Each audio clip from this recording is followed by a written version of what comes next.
Of course, the one thing I want to remember is the big thing. It's pronounced sauna.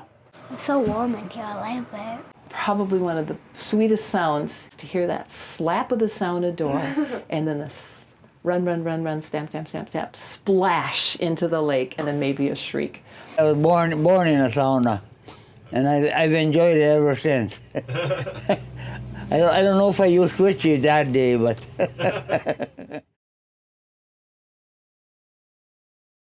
For a proper sauna, I would say must-haves would be some sort of body of water to jump in afterwards. My favorite experience with a sauna is jumping into Lake Superior, and just the transition from very hot to very cold is euphoric. Yes, it sure is. Another important feature, of course, is the ability to make steam. And that's been the problem with a lot of American saunas, especially in hotels and the like, that they don't want you to throw water on the rocks, but it's pointless then. I love cedar switches. I like the smell of cedar when they're put on a stove, you know, and put them in different water first, and then you put them on a stove and put some more water on the switch, and then turn them over, and then after that you put them back in the water tub so they're not hot. The smoke sauna, it's just you don't have a stove like this, and it's the fire pit is just underneath a bunch of rocks in a corner. Sure. And you built a fire, heated up the rocks, and when the rocks are nice and hot, you opened up the vents in the sauna, get the smoke out of there. There's no chimney, and then you took your sauna. Well, having a good stove, it starts with that. That's something I like. However, we do not have plumbing nor electricity in our sauna, but we'll use lanterns and we'll use buckets. No electronics, you're unplugged. It's just you in the sauna, and you get some time to reflect and relax. And yeah, it's something that is very, like I said, very therapeutic. It's good for the mind, good for the soul, you know. It's brought a time for like me and my brothers to actually sit and chat as adults, especially now that they're older, we're older. There's kids, there's nieces and nephews on the scene. It is a time when we can, you know, just get together and you just sit and throw steam and chat, and it's an opportunity to really spend more time with each other instead of kind of being busy doing everything else, like sit in the sauna and that's just the time to talk. When you go in the sauna with somebody, you're naked. You don't have nothing up your sleeve. You talk, and that's all you have is the two of you and your equals in the sauna. It's really probably one of the most popular ways for people to keep in touch with their traditions and for those of us who are Finnish-Americans and Finnish, it's a good way to keep in touch with our heritage. Use them every day, every night, every single middle day lunch. I don't know. I honestly think that one of my very earliest memories as a child was being in a sauna, sitting on the lower bench with a pan of water, and behind me on the upper bench were my parents. And somehow that has always been in my mind, even after 66 years. One of my very first memories as a young child was at my grandfather's sauna in Mass City. It was on the edge of the woods on their property, and that was just a deep, dark, mysterious woods. And now when I look at it and see it, it's just not much of a woods at all. But the sauna was there, and it had just a single little light bulb and a water spigot in there, and it was a warm and safe place. And I remember I was probably 4 years old, and just remember it very well, you know, going to sauna with my mom and the other ladies. So when you live in the UP, a sauna is always a part of your life, from growing up to adulthood. But as a child, one of my best memories is with my mother. We would go to my grandfather's camp, and he had this excellent sauna set up, and it'd be summertime, and I was little. I was probably like 5, 6 years old, just young enough to remember. But my mom would take me every night when it was getting dark. She'd get off work, and we'd go take a nice long sauna, get cleaned up, and then I always remember coming out into that crisp night UP air, and it's kind of cold and it's kind of damp, but all of your pores are opened up, and you walk out and it's just refreshing. Like the sauna just takes away everything, and you go home and you sleep like a baby. It was just accepted tradition, and it was just coming together of the family. We just knew every Saturday night we were all together, all the aunts and uncles and cousins. I'm not a native Yooper. I wasn't born here. And my father was from South America. He was a physician, so came up here to work. And one of the first people he met as a patient and later became one of his very best friends was a man by the name of Aino Rainey. Very Finnish. Very Finnish. Perfect name. Yes. And he was wonderful. And he introduced my dad to sauna, and my dad loved it. Well, it was nice anyway. Our neighbor lady was our midwife. She came over when I was born. I don't remember that part either, but right, I know. Remember it. Right, yeah. But yeah, that's really cool.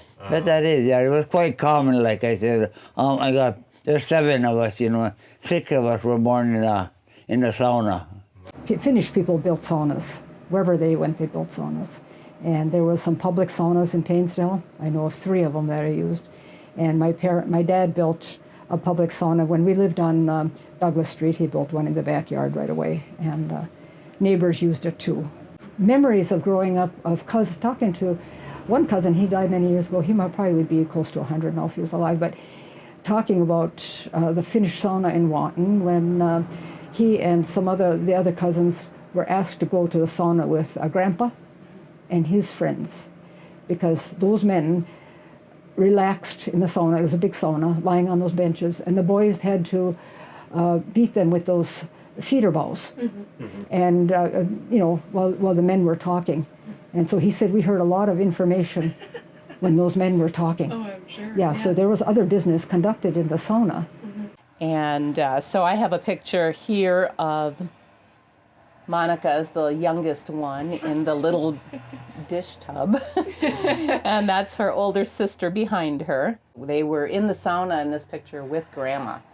And so, the kids got in their dishpans. So even if it was a busy day playing outside and the kids needed to get cleaned up, this is where you cleaned up, in the sauna. Oh, for sure. Yeah. And I feel like we grew up with those dish tubs. It was like when you were little, you sat in it, and then as we got older, it was like then everyone still had their own personal dish tub. That was your wash basin, so you would get washed up. My grandpa would have it heated every Saturday, to the point that sometimes even if you didn't want to go, there was a clear expectation that, you got to go sauna at some point Saturday afternoon or evening. He would always be calling up and saying, all right, the sauna's empty, and you better have 2 or 3 people lined up ready to run over there and get in, because he would call again, maybe a half hour later if no one showed up yet. So they start throwing the water on. They're all kind of laughing, throwing the water. It's getting pretty hot, it's getting really hot. So my son's looking at me, I'm looking at him. So then they take the vitta and they start whipping it around the top of the ceiling like this. Well, that brings the air. So I'm dying. My oldest son is dying. And we're like, oh no.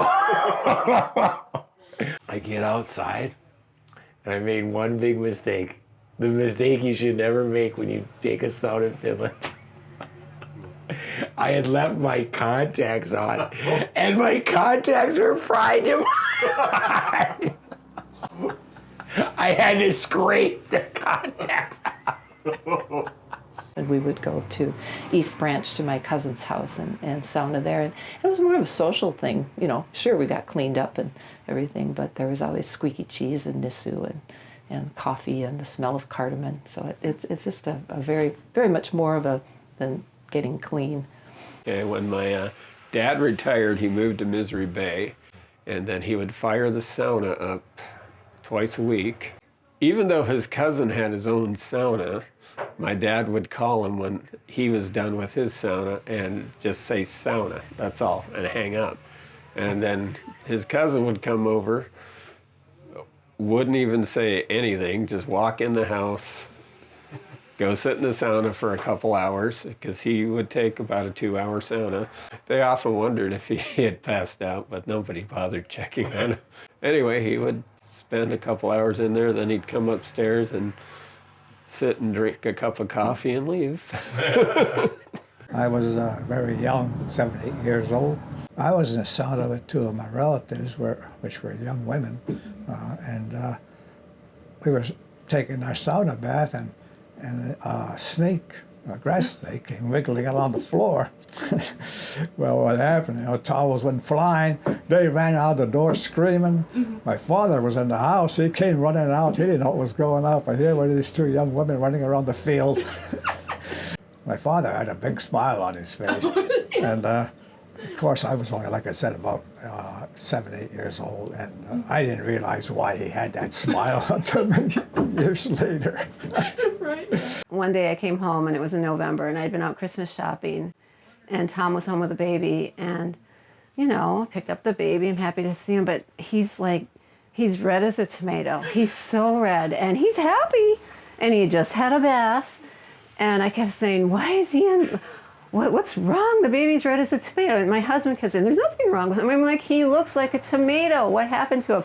And Tom finally admitted or confessed that he had given Ian a sauna while I was out Christmas shopping.